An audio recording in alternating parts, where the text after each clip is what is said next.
And you are saying कि private and clubbing में फ़र्क। प्राइवेट का एक माइनस ये भी है कि आपको नहीं पता आपको क्लाइंट कैसा मिलने वाला है। मैं हमेशा मेरे काउंसलिंग में ये बोलता हूँ, DJing is not mixing of two songs. It is a very basic process. It is preparing yourself to be a live performing artist. आप क्लब का माहौल ख़राब कर रहे हो, प्राइवेट का माहौल ख़राब कर रहे हो, आप डीजेइंग का माहौल ख़राब कर रहे हो, आप एजुकेशन का माहौल ख़राब कर रहे हो. ये मत करो. Please learn DJing. आपके एथिक्स क्या है, आपके कल्चर क्या है, आपका वैल्यू सिस्टम क्या है, that defines. I think personally as a DJ it is your own internal mindset. What phase are you at? Are you in the happy phase, or are you in the focus of wanting to perform, to showcase your art, to showcase your talent, to tell the crowd that I am there, see my work? So please balance बहुत ज़रूरी है. चाहे वो कोई भी glamour field हो, music, modelling, acting, कोई भी स्किल आप सीख रहे हैं जो ग्लैमर से रिलेटेड है, बैलेंस बहुत ज़रूरी है उसके अंदर.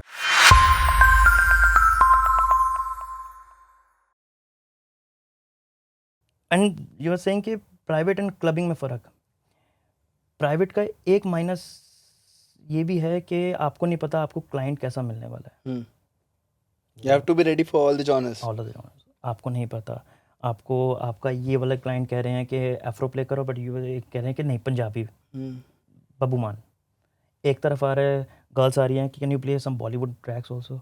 सो उसको क्राउड को रीड करना, स्मूथली जाना, हर किसी को खुश करना, क्योंकि आपके लिए तो वो जो सामने 100 लोग हैं जिसमें से फ़िल्टर होते होते एंड में 50 रह जाएंगे, वो 50 पीपल जो हैं वो आपके वो आपका मेन क्राउड है, जिसमें आपको हर किसी का ट्रैक प्ले करना है with good vibe, with good BPM. You have to be a pizza who makes everyone happy. Right I think this is where the whole thing is about mentorship, because YouTube cannot teach you all this. Right, वो आपको सिर्फ मैं हमेशा मेरे counselling में ये बोलता हूँ, DJing is not mixing of two songs. That is a very basic process. It is preparing yourself to be a live performing artist. अगर आपकी आवाज़ अच्छी है तो ज़रूरी नहीं है कि आप स्टेज मिल जाएंगे आपको. पीपल से you may be are a bathroom singer, but अगर स्टेज पे चढ़ना है तो उसकी तैयारी करनी है, रियाज करना, उस लेवल का ऑडिशन देना, उस लेवल के लिए आपको प्रैक्टिस करनी ज़रूरी है, स्टेज प्रेजेंस लाना ज़रूरी है. Same thing with डीजिंग, right? सिर्फ दुकानें मिक्स करने से, जैसा अभी बाली ने कहा कि किसी क्लाइंटल के वेरियस मूड स्विंग्स के हिसाब से टाइप ऑफ जॉनर्स प्ले करना, वो कैपेसिटी की ट्रेनिंग अगर नहीं है, the candidate or the artist Right. cannot manage the show. so even हम Same for you in clubs. Yes. Right. Yes. Right. Clubs के तो I think अपने अलग challenges रहते हैं. Say something about what is your club experience, because you travel all over the world. Sir club में ना लोग आजकल एक वो न्यू लिंक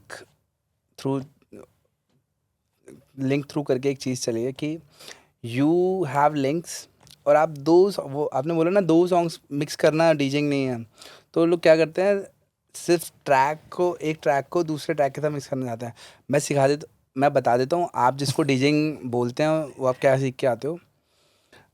2 ट्रैक्स की, जैसे 2 गाड़ियाँ चल रही हैं, 2 गाड़ियों की स्पीड होती है. सो आप 128 बीपीएम के ट्रैक को 128 बीपीएम के ट्रैक पे मिक्स कर देते हैं, जो ऑलरेडी आज की मशीन्स के अंदर सिंथ का बटन होता है. बस आप ये सीख के आते हो. आप किसी भी पढ़े लिखे इंसान को जिसको इंग्लिश पढ़नी आती है, 5वीं पास बता रहा हूँ मैं, 6th पे नहीं, 5वीं पास, 5 मिनट के अंदर ये सिखा सकता हूँ. ये डीजिंग नहीं होती है. That's why you need academy, mentor, teacher, time. ठीक है, आप लोग ये जो ट्रैक के ऊपर ट्रैक डाल के किसी यूट्यूब से या फिर किसी भी डीजे से, पता नहीं वो कौन से डीजे हैं, तो जो आपको वो ट्रैक पर ट्रैक डाल के और सिंथ का बटन दबाना सिखा देते हैं. आप क्लब का माहौल ख़राब कर रहे हो, प्राइवेट का माहौल ख़राब कर रहे हो, आप डीजेइंग का माहौल ख़राब कर रहे हो, आप एजुकेशन का माहौल ख़राब कर रहे हो. ये मत करो. Please learn DJing from good academies. It's a request. So sir आ जाते हैं लोग, बस वही डीजेइंग का मतलब, ना उनको पता रेड क्या होता है, ना उनको पता पीक क्या होती है, ग्रिड नहीं पता. मेरे मोस्टली उनको ग्रिड भी नहीं पता होता. ना उनको पता कीज़ क्या होती हैं. कोई मेहनत ही नहीं करनी है ना. नहीं. और नहीं करनी है उसकी वजह से दूसरे किसी का, आप जो रेजिडेंट डीजेस हैं, इतने बेटर डीजेस हैं around the country. I am always playing from their team, resident DJs के. ठीक है, इतनी मेहनत करते हैं वो सब कुछ, और आके कोई डीजे सोनू, डीजे मोनू आके, I don't want to take the real name, और वो इतनी गलत डीजेइंग कर रहे हैं, एंड फिर उसके बाद आपको क्लब ऑनर्स या फिर प्रमोटर्स उस डीजेइंग के लिए प्रोवोक कर रहे हैं कि ये this is the right DJing. हे भगवान, ये तो कलयुग लगता है I think that is where today the term has come, real DJ versus real Real DJ. DJ. Right. या So I think I would definitely want to talk on that with both of your experiences कि आप तो बहुत India international level पे clubs जाते हो, Bali you do a lot of private parties, wedding events, big level events, you are playing all over the cities and all over the country in various destinations. तो आप अपने दोनों experience के हिसाब से बताओ कि एक रियल डीजे और रील डीजे का फर्क क्या है? मैं तो सर इस चीज़ में फंस चुका हूँ, 2-3 बार मेरे तो पॉडकास्ट भी डिलीट हो चुके हैं रील डीजे रियल डीजे में, क्योंकि हमने एक बार कोई एक बहुत ही, आपने भी सबने देखी है पूरे ऑल ओवर वर्ल्ड में, वो एक डीजे था उसके 3000 कमेंट डिलीट करने पड़े मुझे। तो मैं बस देख रहा हूँ कि आया और सेम ही गाना चल रहा है, और एक ही गाना आता है, हुक्का बार शुरू से होता है, मैं तेरा प्यार प्यार प्यार हुक्का बार, अभी तो पार्टी शुरू हुई है, और आते ही वो हमारे आते ही ना इफेक्ट डालने की कोशिश कर रहा, मतलब कुछ तो उसको एक्टिवनेस दिखानी है, तो जिसमें इफेक्ट डाल रहा था वो चैनल नंबर 4 था, और वो तो कनेक्ट ही नहीं है, क्योंकि हमने कनेक्ट तो हमने किया है। तो वो बेचारा पकड़ा गया वैसे। फिर उसके बाद वो रील बहुत ज़्यादा चली गई, क्योंकि फेक डीजेइंग इंडिया में बहुत ज़्यादा है। तो रील डीजेइंग जो आप लोग देखते हैं वो सिर्फ एक 30 सेकंड का एडिटेड वीडियो होता है, जिसके थ्रू डीजेइंग का कोई लेना देना नहीं है उस 30 सेकंड के एडिट वीडियो से। अगर आप सिर्फ इंस्टाग्राम से डीजेस को अप्रोच कर रहे हैं एंड यू थिंक कि they are good DJs, no, this is something else. Reel DJing is nothing, it's just a part of editing. हम आपको किसी को भी जिसको सिर्फ डेक पे खड़ा होना आता है, थोड़े अच्छे कपड़े पहनना आता है, सबको रील डीजे बना सकते हैं हम। 1 घंटे का काम होता है वो, कहीं से भी कोई वीडियो उठा के डाल दो, ठीक है। तो reel DJing is not DJing. जो भी आप इंस्टाग्राम पर देख रहे हैं, it's a part of promotion, that's it. उसका डीजेइंग से कोई लेना देना नहीं है। I would still say कि there are still top DJs. See, Instagram तो आज की डेट में सबको यूज करना है, तो they also put up their videos. So how will you differentiate between a professional putting an Instagram video to an edited video by a amateur DJ? How will you differentiate that? वो भी आप बोल दो। Sir देखो, Instagram एक ज़रिया है marketing करने का, ठीक है। सब फेक नहीं है, देयर इज़ सुपर्ब टैलेंट जो हमसे बहुत ऊपर है, ठीक है, और हम उनसे सीखते हैं, ठीक है। इंस्टाग्राम से आप लोगों को देख रहे हैं and you are getting inspired, but learn on the basics, है ना। आप पहले जाके बेसिक्स पे काम करो एंड सी लाइव वो क्या कर रहे हैं। When you attend a show, आपको पता चलता है वो लाइव क्या कर रहे हैं। देश के सबसे बड़े डीजेस फेक डीजेइंग करते हैं। I am not ashamed to say stage पर वो क्या कर रहे हैं, डीजेइंग के साथ क्या खिलवाड़ कर रहे हैं, वो पूरे इंटरनेट पे छाया हुआ है। लेकिन there is some really good talent जिनको देख के आज भी हम इंस्पायर्ड होते हैं। कोई भी जॉनर प्ले करो आप, जस्ट डू एथिकली, जो डीजेइंग आपको बेस सिखाया है हमें, राइट। और इंस्टाग्राम से अगर आपको पता करना है that he is a fake DJ और रील डीजे, तो बस आप उसका लाइव शो अटेंड करना पड़ेगा आपको। For all the promoters who are just seeing Instagram of DJs, और उसके बाद आप बुक कर रहे हो just to some audience, not a good thing यार। जो रियल टैलेंट है खराब हो रहा है वो। I think Bali, I think this is a very good point. जैसा एक इसमें निकल के आ रहा है कि अगर घर में शादी और किसी इवेंट मैनेजर को बुक करना है, सिर्फ उसके इंस्टाग्राम वीडियो देख के, वो तो एडिटेड होते हैं, राइट। तो कोई भी होमवर्क करेगा, रिसर्च करेगा, 4-5 जनों से पूछेगा। So I think is that what your suggestion is Karan कि एक आर्टिस्ट को अगर बुक करना है तो उसकी थोड़ी पहले बैकग्राउंड चेक हो जाए, थोड़े लोगों से मालूमात कर लेना चाहिए कि किस लेवल का ये आर्टिस्ट है। What is your suggestion about it? Sir Karan sir is very absolutely right कि जिसमें हमारे पास भी ये होते हैं कि सपोज़ मेरे टीम में से कॉल आता है कि बाली सर कब प्ले कर रहे हैं। अगर किसी क्लाइंट को आता है, जो एक तो कैटेगरीज भी हमारे होती हैं कि जिसमें हमको टेक्नो का चाहिए, वो स्पेसिफिक हो जाते हैं। सपोज़ कि मेरे को टेक्नो आफ्टर पार्टी ही चाहिए, ठीक है, उनको क्लियर हो जाता है। अब कुछ आते हैं जिनमें कहते हैं कि बाली सर कहाँ प्ले कर रहे हैं, सामने से मैं भी बोलता हूँ कि I am playing on this and this place on this date, तो वो आते हैं, देखते हैं कि हाँ यार ये क्राउड अच्छा आ रहा है, सो वहाँ से मेरी जो क्लाइंटेज बनती है और जो रिकमेंडेशंस वो अपनी फैमिली में डालते हैं, सो इवन मेरे पास जो आज के क्लाइंट्स हैं, टच वुड, वो आज के नहीं हैं, वो मेरे 12-15 साल के पुराने से हैं, और उनकी जनरेशन वो यही करती आ रही है, क्योंकि उनके जो सीनियर्स थे और जो आज के बच्चे हैं उनकी मेरी सबकी वाइब मैच करती है। क्यों? क्योंकि उनके हिसाब से डीजेस भी ढलते हैं। पहले जो हम सीनियर्स को देखते थे, विद ड्यू रिस्पेक्ट के हमारे डीजे लीजो, लेमन, हर्ष भूटानी सर हो गए, ये सारे क्या है, इनको देख के जब हम पढ़ते हैं, देखते हैं कि ये जब प्रोडक्शन करते थे, इवन मैं जब आज प्रोडक्शन करता हूँ तो मेरे पास कहीं भी ऐसे एलिमेंट्स भी होते हैं जब आज से 10 साल पहले भी जब कभी यूज़ होती है, बेस लाइन्स होती हैं, सो उसको देख के भी हम सीखते हैं। उनकी जो क्लाइंटेस होती है वो भी देखते हैं कि हाँ यार ये चीज़ समथिंग है। अब रील की बात आते हैं। रील में सर 30 सेकंड से आप जज कर ही नहीं सकते। आप सबसे पहले तो आप मन करो तो वो प्रोफाइल सिर्फ इसलिए होती है कि आपको डीजे अच्छा चाहिए, गुड लुकिंग एज यूजुअल, भाई मैं नहीं हूँ। नहीं यू आर सर नहीं सो आउटफिट आपका वेडिंग्स के हिसाब से, जॉनर्स के हिसाब से, प्लेइंग के हिसाब से, माइकिंग के हिसाब से। आजकल माइकिंग भी बहुत कम हो गई है, ये मैं एक मेंशन करूँगा, माइकिंग बहुत कम हो गई। आई एम नॉट सेइंग कि माइकिंग ही सब कुछ है, but miking is a major subject in DJing. Key point तो है देखो, माइकिंग बहुत ज़रूरी है। उसको एंगेज करने के लिए, थोड़ा सा पंप अप करने के लिए पार्टी को, समथिंग और भी चीज़ें होती सर हैं। इंस्टीट्यूट में आजकल माइकिंग क्यों नहीं सिखाते? मैंने बहुत नहीं, सारे इंस्टीट्यूट में हम हमारे लेवल पे तो हम बिल्कुल सिखाते हैं। हमारा तो एग्ज़ाम होता है प्रॉपर। एग्ज़ाम में it is one of the very key points. So we have a marking system of 50 points हाँ एंड 10 पॉइंटर्स होते हैं, जिसके अंदर crowd interaction, crowd reaction, miking, equalisation, hot cues, loops, आप सोचो हर चीज़ चेक होती है ताकि बच्चा अपना क्रिएटिव साइड बताए। Just not mixing of two songs for us Right. is our exam too. In our campus, they give a 20 minutes exam, and they have to play for 20 minutes live, and 3 different genres, and show a complete transition from one genre to the another, from low BPM to high BPM, as per what a club session could be or as a private party session, and how well can you entertain the crowd or your class. But so it's playing a 50 everything. mark session. It's a overall check of your skill set, not just 2 songs. तो miking उसमें बहुत important part है। और आप सही बोल रहे हो, मैंने वही बात की, जो मेरा ऑब्जर्वेशन है कि जो बच्चा मेहनत करता वो आगे जाता, जो मेहनत नहीं कर रहा वो कहीं ना कहीं शोज तो कर रहा हूँगा लेकिन वो बढ़ेगा नहीं वो।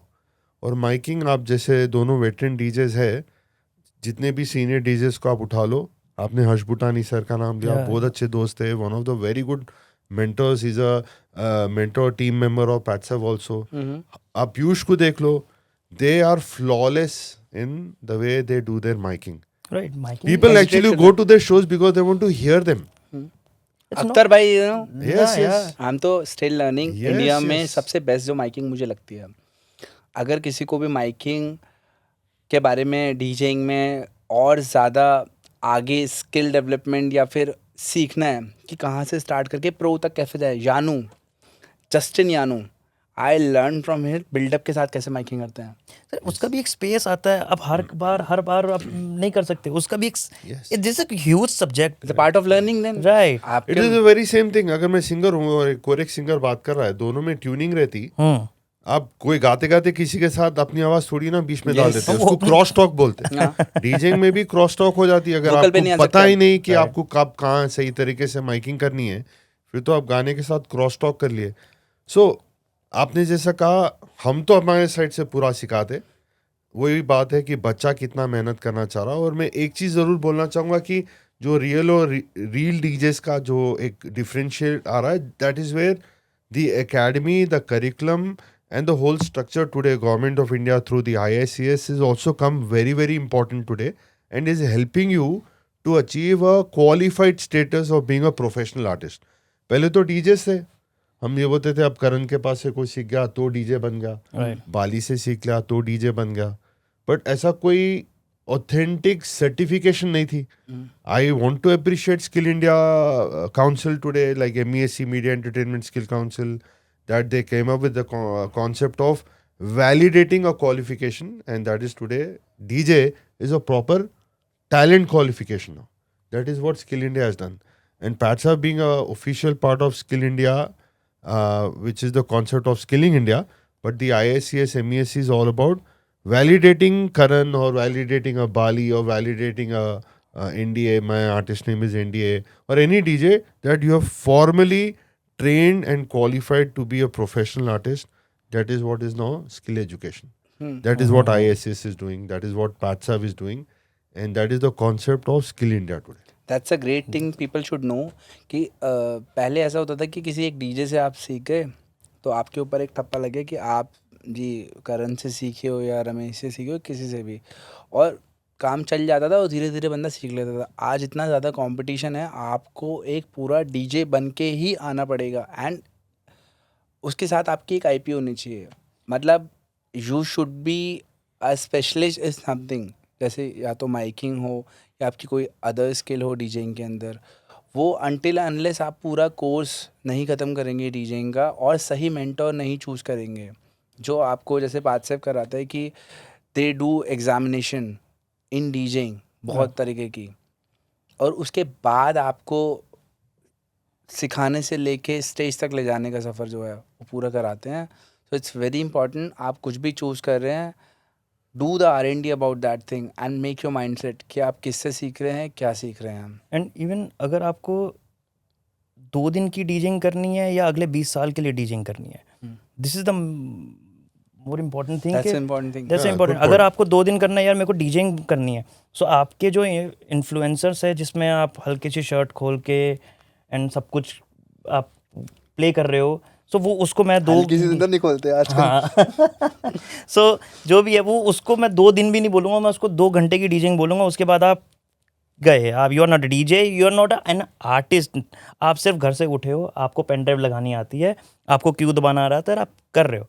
इससे अच्छा प्लेलिस्ट मेरे भांजा कर लेता है, और वो अच्छी भी स्पॉटिफाई में प्लेलिस्ट बनाई शर्ट है. उतारते हैं. नहीं, वो शर्ट के अलावा भी वो शायद मना किया हुआ है. हाँ, वो अच्छे मेंटोर के पास है.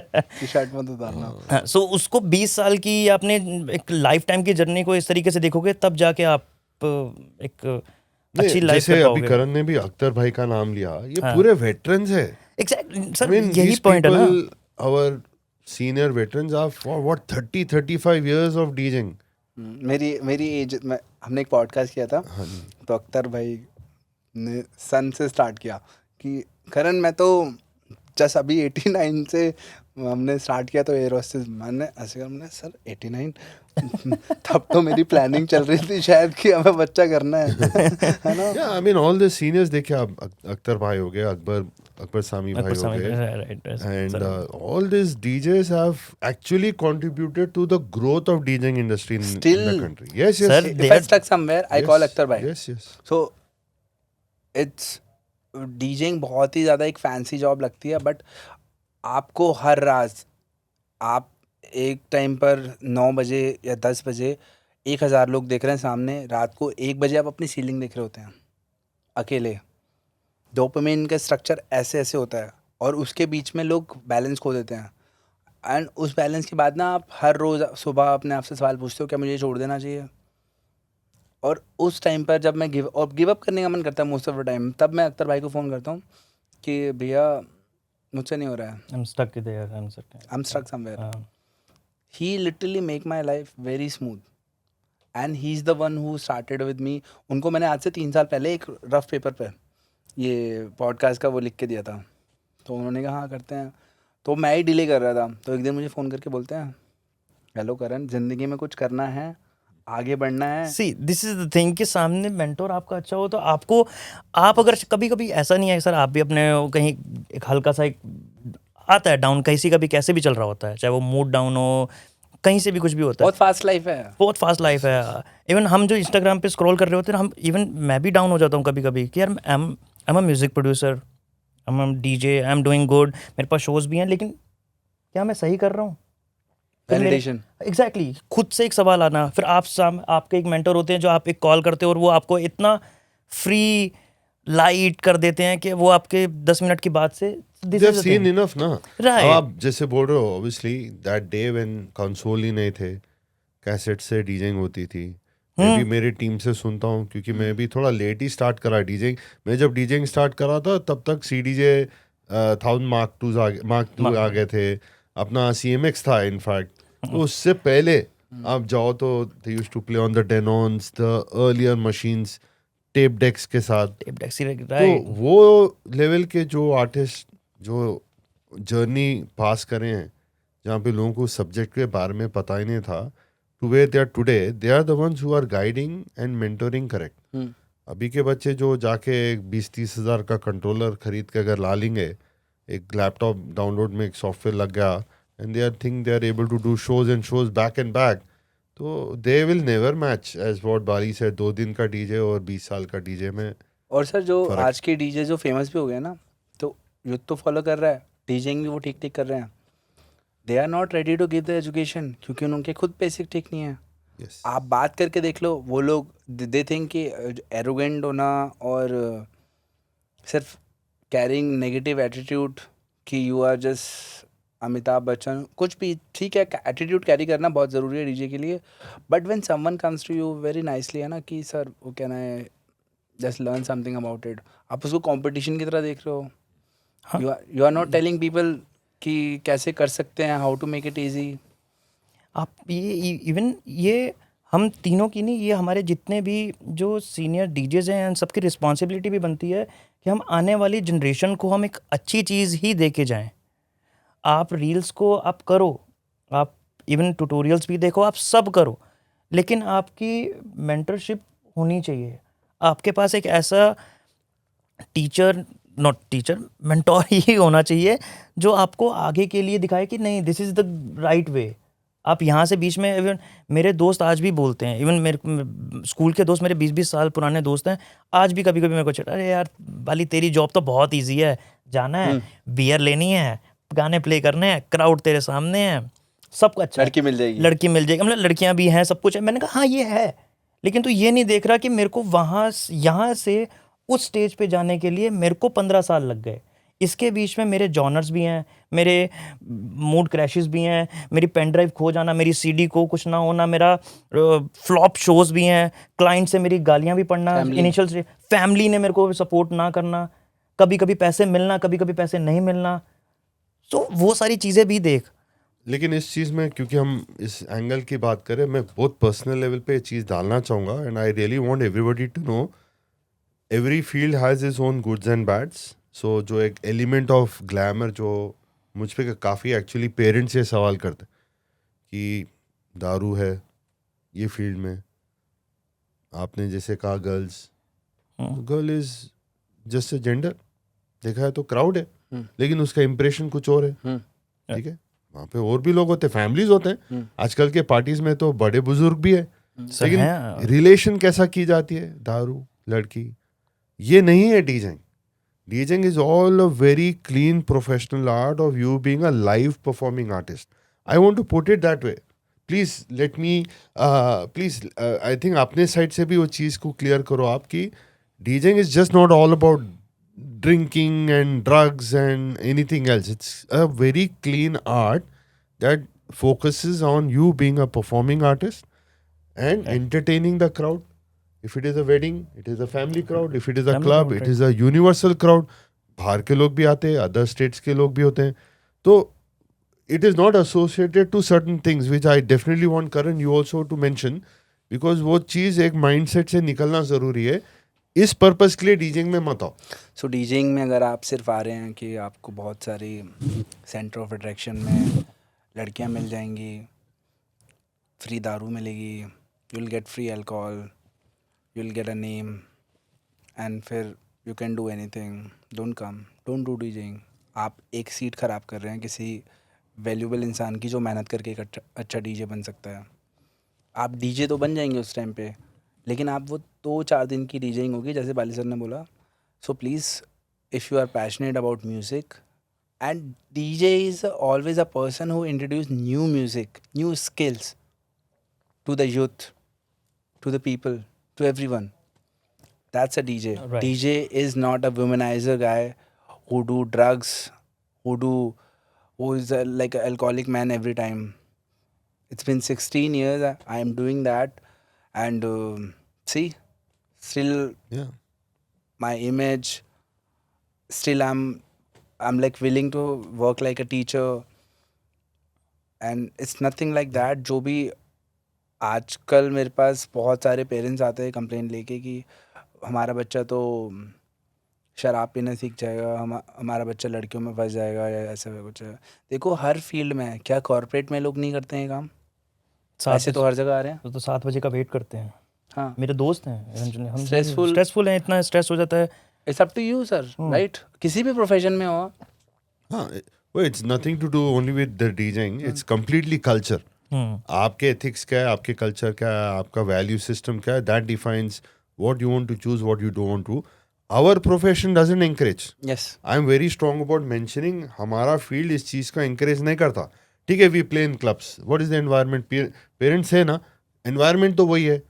तो किसी प्राइवेट पार्टी में, किसी वेडिंग के कॉकटेल पार्टी में क्या एनवायरनमेंट है?